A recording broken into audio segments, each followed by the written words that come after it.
আমার না হওয়া পবিত্র ভালোবাসা।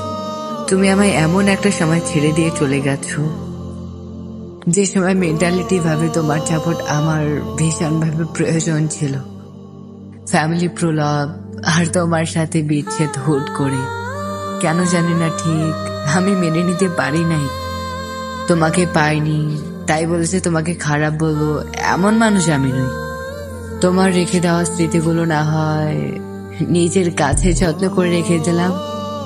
আর ভাগ্য যদি আমাদেরকে আবার কোনো একদিন দেখা করে দেয়, তাহলে আমি কথা বলবো না, কিন্তু চোখে চোখে চোখ দুটো রেখে আমি ঠিকই একটা মুচকি হাসি দিয়ে সরে যাব। কারণ সময় হয়েছে এখন তোমাকে ভুলে যাওয়ার। আর সবসময় আমি দোয়া করব তুমি ভালো থেকো, আমার না পাওয়া পবিত্র ভালোবাসা।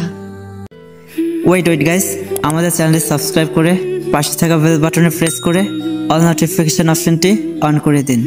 আর অবশ্যই আমাদের ভিডিওটি ভালো লাগলে লাইক কমেন্ট শেয়ার করতে ভুলবেন না কিন্তু।